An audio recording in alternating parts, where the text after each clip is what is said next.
Celtic are back in action on Sunday as they take on Aberdeen at Pittodrie in match day 2 of the Scottish Premiership. Whilst our attention will turn to the game fairly soon, Fabrizio Romano has provided some huge Celtic news, of which we would like to share with you, whilst also going over all the latest Celtic news from the last 24 hours.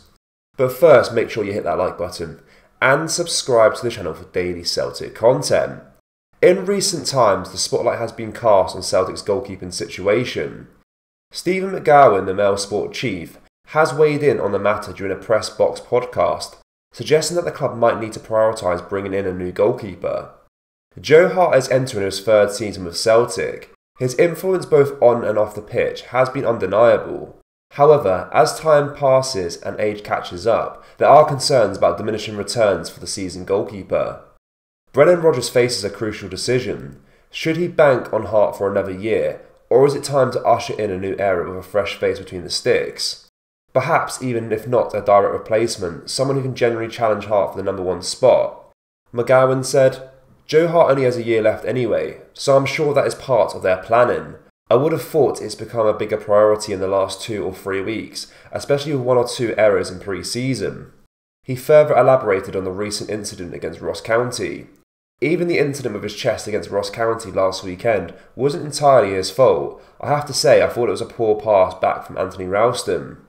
There's also the matter of Benjamin Zigarist, who despite his potential has had limited opportunities. Apart from that, I believe Benjamin Zigarist wants to go out and get some first team football. He's only played something like 7 games since arriving. His agent is looking for a new opportunity for him, so there might be a vacancy for a goalkeeper soon. With Hart's contract nearing its end, McGowan believes that Celtic should aim high. It would make sense for Celtic to aim high, especially with Joe Hart only having a year left. The future remains uncertain for Hart. I'm not sure if Joe Hart will stay for the rest of the year. He might want to leave if he's not the number 1 choice. But I think if Celtic can find a place for Zigarist to play first team football, they will likely bring in a goalkeeper who could be a strong challenger to Joe Hart. The coming weeks will be pivotal for Celtic's goalkeeping department. Whether they stick with the tried and tested Hart or venture into new territories remains to be seen. But one thing is clear, the fans and management will hope for a solution ensuring the club's success on the field.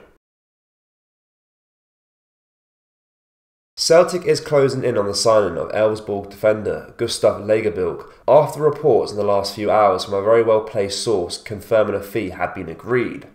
Swedish-based journalist Anil Advik, who initially broke the story, has yesterday evening confirmed the player is set to travel to Glasgow to tie up a move.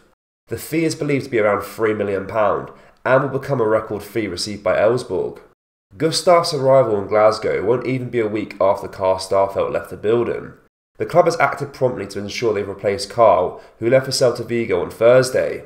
Gustav, who's 23 years old, has been pushing for the move to Celtic since interest came to light, and it looks like now he'll get his wish. The Swedish international will undergo a medical before putting pen to paper on a Celtic deal. It marks another significant signing for the Hoops, who have had a busier summer than many anticipated they would. Fabrizio Romano has issued an update on the Tierney transfer saga by stating that Arsenal are keen on a permanent deal with a La Liga side interested. Taken to Twitter, Romano stated that Real Sociedad are keen on a loan move for the 26-year-old, as they look to bolster their squad for the Champions League. Sociedad are keen on a loan deal, whilst Arsenal want a permanent deal. There could certainly be scope for Celtic to nip in, strike a deal, and bring back the boyhood Celtic fan back to Glasgow. Arteta has made his feelings clear on Tierney. Zinchenko, Tomiyasu and Timber have been used instead of him, and his future lies elsewhere. The defender made over 250 appearances for Celtic, and the Scottish champions could certainly be a potential destination for Tierney. This is huge news, as a sale for the player would trigger a cash windfall for us, as there is a sell-on fee embedded in his contract. Brendan Rodgers has a good relationship with Tierney, but refused to answer questions and hypotheticals with regards to a return for the player. The Irishman was asked about a potential deal and said, "I don't deal with what-ifs. Celtic would likely be interested in a player, but a high transfer fee is unlikely to be paid, but a return would certainly be marquee." Cameron Carter-Vickers has spoken ahead of the much-anticipated Aberdeen match this Sunday. The Celtic defender opened up as the challenges he faced last season, revealing the extent of his injury and how he managed through it for the team. His heroic performances in the semi-final of the Scottish Cup against the Rangers ensured Celtic's shot at the treble. But behind the scenes, the player was fighting his own battle. Speaking in his press conference, Cameron Carter-Vickers shed light on the injury that plagued him for months. "It was quite a while," he began. "Long before Christmas I initially did it. The pain wasn't bad consistently. There were lows and highs, but it was definitely something I needed to get sorted, and now that it is, I'm in a good spot." For many players, an injury can be a career-defining moment, often leading to time away from the pitch, but for Cameron Carter-Vickers it was a challenge he was willing to face head-on. "My understanding of the injury was the likelihood was it was never going to get worse in the terms of the actual damage to the knee, so it wasn't too much of a risk. It was just mainly pain management," he explained. His dedication to the team and the game was evident as he spoke about the lengths he went to ensure he was match ready. "Some weeks I maybe wouldn't train at the start of the week. I would just come in towards the end of the week to be ready for the game. It was about managing the pain and trying to play 90 minutes at the weekend, really." But what stands out the most is Cameron Carter-Vickers' narrative and his commitment to Celtic. "I wanted to go as far as I could with it. I wanted to be there to help the team if I could, and I still felt I could contribute in a positive way," he shared, highlighting his determination to push through the pain barrier for the sake of his teammates and fans. The decision to finally undergo knee surgery was not taken lightly. "I knew it needed to be done, but my view was I would be guided by the management and the physios as to when it should happen. They thought that when I did get it done would be the best time, when we had most things wrapped up from last season and also be ready for the beginning of this season." As Celtic gears up for the Aberdeen clash, fans can take heart in the knowledge that players like Cameron Carter-Vickers are in their ranks, ready to go above and beyond for the team and the support.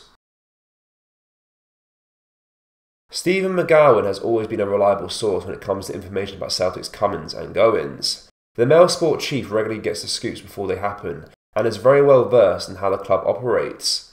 Speaking this week on the Graham Spears Patreon podcast Press Box, the journalist spoke about Celtic's transfer window so far, and while it's been fairly low-key to his point, perceptions could change pretty quickly before the window closes. "Well, with regards to transfers, the window is not closed yet. Remember, we're sitting here with 20 days to go, and I think they'll probably make 3 or 4 more signings without having any great in-depth knowledge of the situation. I believe they're certainly going to be looking for a left-back and a goalkeeper, which is one the fans are really craving for. There will likely be a left-sided attacker to try and fill the gap left by Jota. It will be interesting to see if Hatate is still there at the end of the window. They might also try and bring in another midfielder. There's been a bit of chat with 1 or 2 of the boys from Manchester City, however there's a lot of demand for them, so perceptions could change pretty quickly. When Brendan Rodgers comes in, fans might just accept the English Premier League ethos, but I think he himself has realised that's not very pragmatic or realistic.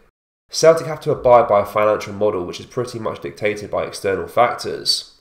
McGowan inserts some interesting comments as Celtic head towards the end of the month. "The boys won a treble last season, and if Lagerbilk is signed next week like we expect, he'll be Celtic's 6th summer signing." Celtic fans, what do you make of the news with regards to Kieran Tierney? Let me know down in the comment section below. That brings us to the end of today's video, guys. Make sure you drop a like on this video and subscribe to the channel for daily Celtic content. Remember, we have released our brand new Celtic t-shirts. We have a Brendan Rodgers Pope t-shirt and our Celtic Ultra t-shirts too. You can find them at celticpower.com or just go down to the link in the description. Thank you, take care, bye bye.